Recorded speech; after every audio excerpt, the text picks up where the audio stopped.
Buen día, profesor y compañeros. El día de hoy vamos a hablar acerca de la norma internacional de auditoría 620, uso del trabajo de un experto. El curso es Auditoría Financiera y Peritaje Contable en la Universidad Autónoma del Perú. El docente es el profesor Hugo Emilio Gallegos Montalvo y mi nombre es Peirazamán Yareta Almendra Melisa.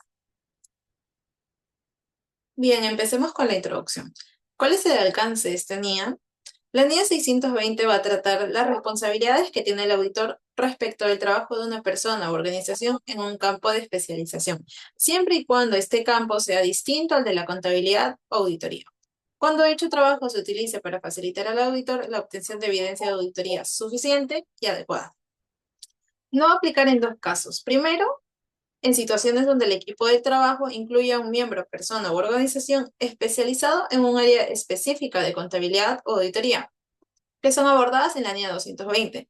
Por ejemplo, un especialista en auditoría de costos, un especialista en auditoría de impuestos, de tributación, un especialista en auditoría de inversiones, entre otros, ya que estas son áreas contables o de auditoría. En este caso no aplica porque en el alcance nos dice que debe ser distinto a la contabilidad o auditoría.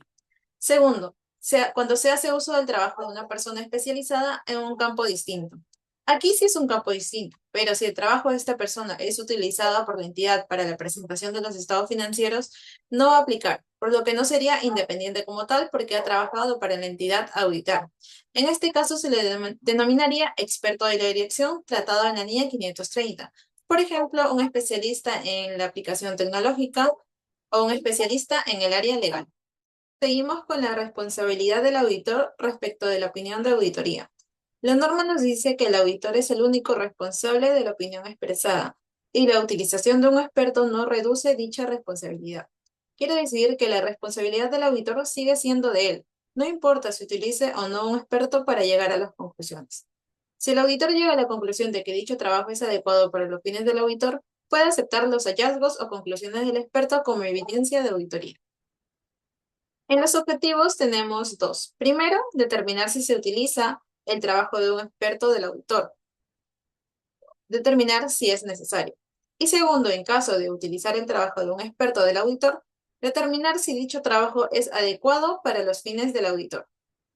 Requerimientos. Primero tenemos la determinación de la necesidad de un experto del auditor. Si para obtener la evidencia de una auditoría suficiente y adecuada fuera necesaria una especialización en un campo distinto al de la contabilidad o auditoría, el auditor determinará si se debe utilizar el trabajo de un experto del auditor. ¿Cómo lo va a determinar? Primero, conociendo a la entidad, conociendo a la empresa, conociendo su entorno. Al conocer a la entidad va a poder identificar y evaluar a los riesgos a los que está expuesto. Y con esto puede determinar qué procesos va a utilizar para dar respuesta a los riesgos identificados. Por ejemplo, si el auditor identifica riesgos donde el auditor no es especialista o no es de su área, puede hacer uso de un experto del auditor. Naturaleza, momento de realización y extensión de los procedimientos de auditoría. Esto va a variar en función de las circunstancias. Para determinar la naturaleza, oportunidad y alcance de estos procedimientos, el auditor deberá considerar asuntos que incluyan la naturaleza de la cuestión con la que está relacionada el trabajo de dicho experto, los riesgos de incorrección material en la cuestión con la que se relaciona el trabajo de dicho experto, la significatividad del trabajo de dicho experto en el contexto de la auditoría, si dicho experto está sujeto a las políticas y procedimientos de control de calidad de la firma de auditoría, y el conocimiento y la experiencia del auditor en relación con trabajos realizados con anterioridad por dicho experto. Por ejemplo, un factor que puede sugerir la necesidad de procedimientos más amplios es que el auditor no ha utilizado antes el trabajo del experto y no conoce las capacidades, competencias y objetividad del experto. Competencia, capacidad y objetividad del experto del auditor. El auditor deberá evaluar si el experto del auditor tiene la competencia, la capacidad y la objetividad necesaria para los fines del auditor. En competencia se entiende la naturaleza y grado de especialización del experto del auditor. Por capacidad, la aptitud del experto del auditor para poder ejercer dicha competencia. Y en objetividad tenemos posibles efectos que el sesgo, un conflicto de interés o la influencia de otros pueda tener en el juicio profesional del experto. Ahora, la información relacionada con las capacidades, competencia y objetividad de un experto puede provenir de varias fuentes. Por ejemplo, artículos o libros publicados escritos por este experto, conocimiento de títulos, membresías o un organismo profesional de este experto, discusiones con otros auditores u otras personas familiarizadas con el trabajo de este experto y discusiones con el mismo experto. Para evaluar la objetividad, del experto en el auditor, también es importante que se discuta con dicho experto sus intereses financieros y si tiene relaciones personales o de negocios. Obtención de conocimiento del campo de especialización del experto del auditor. El auditor debe obtener un entendimiento suficiente sobre el campo de especialidad del experto para poder, primero, determinar la naturaleza, alcance y objetivo del trabajo de este experto para los propósitos del auditor. Y segundo, evaluar la adecuación de este trabajo para que se pueda cumplir con el propósito del auditor. Los aspectos del campo del experto relevantes para el entendimiento del auditor pueden incluir si el campo de este experto tiene áreas de especialidad que son importantes para la auditoría a realizar y los supuestos y métodos, incluidos los modelos en su caso que utiliza el experto, y si son generalmente aceptados en el campo de ese experto y apropiados para los fines de información financiera. Acuerdo con el experto del auditor.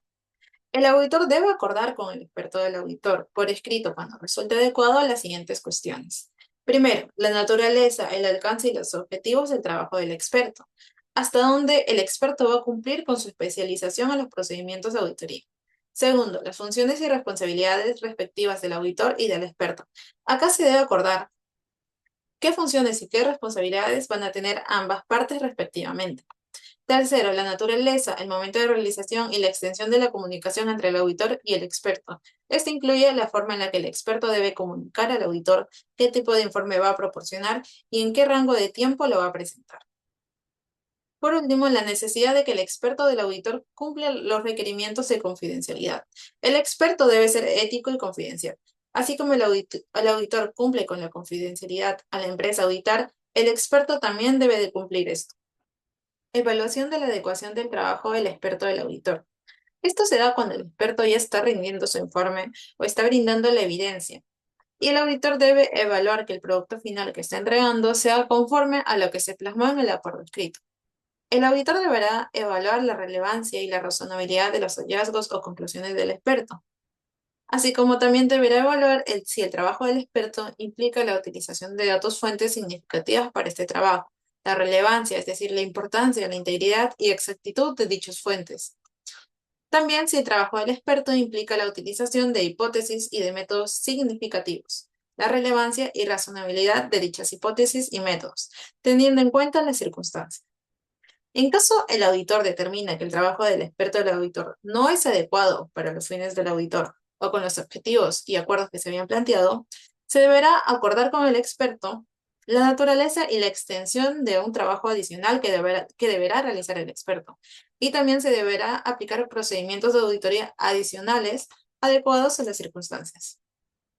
Por último, esta norma nos habla acerca de la referencia al experto del auditor en el informe de auditoría. En un informe de auditoría que contenga una opinión no modificada, el auditor no debe hacer referencia al trabajo del experto del auditor, salvo que las disposiciones legales o reglamentarias lo requieran, por ejemplo, en el sector público, por cuestiones de transparencia. Y en algunas circunstancias puede ser adecuado referirse al experto del auditor en un informe de auditoría, siempre y cuando se exprese una opinión modificada. En dichas circunstancias, el auditor puede necesitar el permiso del experto antes de hacer dicha referencia. Eso sería todo. Muchas gracias.